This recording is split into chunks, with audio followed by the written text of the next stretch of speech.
Hello and welcome to Commodity Champions. I'm Manisha Gupta. Well, the concerns mount over that the wheat crop, as an Indian Meteorological Department says, that the northwest India and parts of Maharashtra, Goa and Gujarat are witnessing above normal temperatures.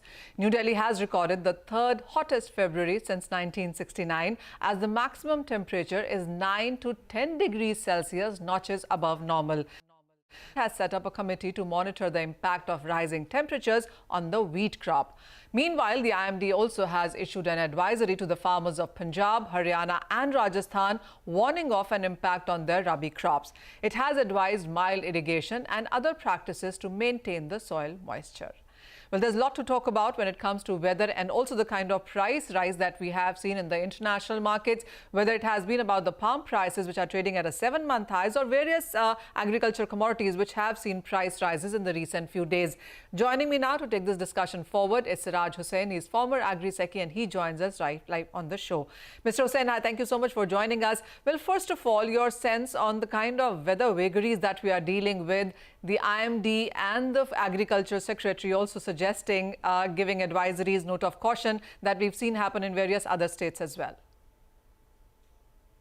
Actually, the weather in North India and even in Delhi has been quite warm in the last 3 weeks, if not more.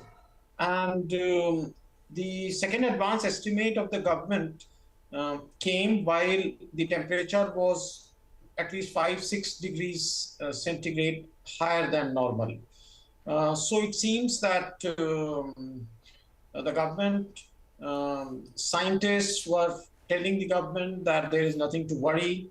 I have been talking to the retired officers of ICAR who have been involved in agricultural extension, agricultural research. And so far, they have been telling me that the night temperatures are quite low, not very high, and therefore there is not much concern. I talked to them a couple of days back. So this was the situation a couple of days back. So, Mr. Hussain, as of now, I mean, as you said, the day temperatures were high, the night temperatures not so much. Are we looking at the wheat crop not getting impacted, at least until now?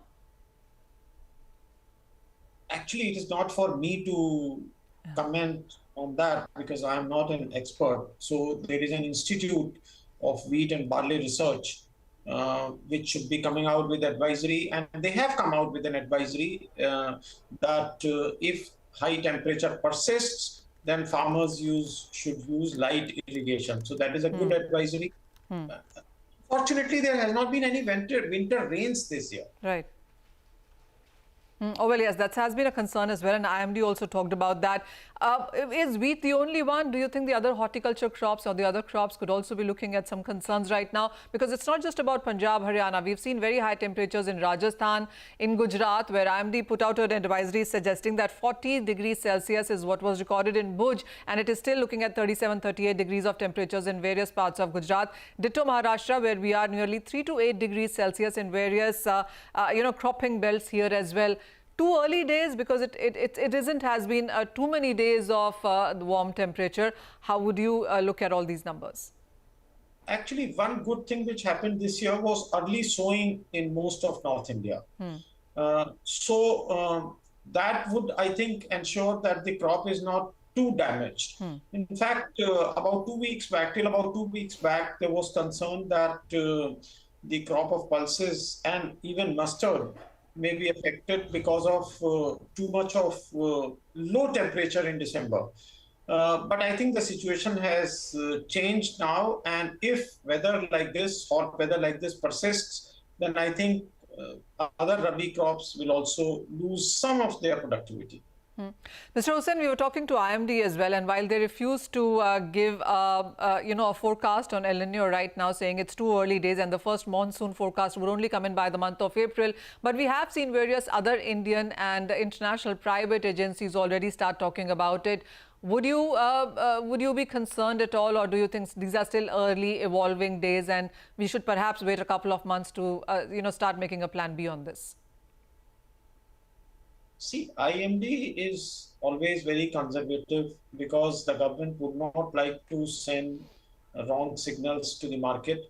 However, various other companies like McDonnell Pelz and other companies which track satellite data, which use Australian, Japanese satellite information, etc., they have been writing and they have been telling us that there is a possibility of El Nino this year. So the minimum we can do is to prepare an alternative plan for seeds and other extension activities, etc., for crops which are somewhat resistant to low, low rainfall, which are attuned to lower rainfall. Well, it has been a driest January in perhaps 5 months. The February has seen above normal temperatures. And as IMD says, Mr. Hussain, that we are looking at an early onset of summer because March officially brings in that. And you still have 3-4 months before you start seeing the first monsoons, perhaps June in Kerala, and then it takes all the time before it comes to North India. What would you watch out for next 3 or 4 months when it comes to weather in sense? Actually, that is a rather bad news because more than anything else, the poorer sections of society are affected, those who are doing manual labor, those who are in the unorganized sector, the construction sector, because in these months, the construction activities pick up immediately after very cold weather in December and January. So imagine their plight if they have to work in 35, 40 degrees Celsius temperature. Many areas may face problem of drinking water. And, after Rabi, in many areas, the farmers take Zaid crop. So Zaid may also be affected, which may affect the availability of fodder. So there are any number of implications, but the country is well prepared. There is an ICAR institute in Hyderabad called CREDA, which prepares contingency plans. Plans are available for a large number of districts. See, the problem is that the trade moves much ahead of the government. So that is why this discrepancy comes. I'll wind up this conversation with one final question. So moving on, when you look at the next few months with various concerns, weather being just one of them, what agriculture crops or commodities would you keep an eye on? See, the largest Rabi crop is wheat, and we are rather low on stock. The government, as I have written earlier, will do everything to procure at least 24 to 25 million tons. This will be achieved only if the market prices come down to the level of MSP, which is 2,125. The government has already taken a number of steps. I can expect more steps. The other crop, which could be a matter of concern, is tur, because the production of tur is down, the prices are going up, and there is a possibility that the prices will cross 100, 120 rupees or so. So that is another area of concern. All right. So wheat and tur clearly on our radar. Wheat, the government has been doing a lot. Tur also, we've seen some warnings coming in from the sector, and let's see really what really transpires as we go ahead from here. But thank you so much, Mr. Hussain, for joining us. And with that, it's time for a short break. But don't go anywhere. We take you to the Pulses Conclave 2023 to do a check of the agricultural commodity sector.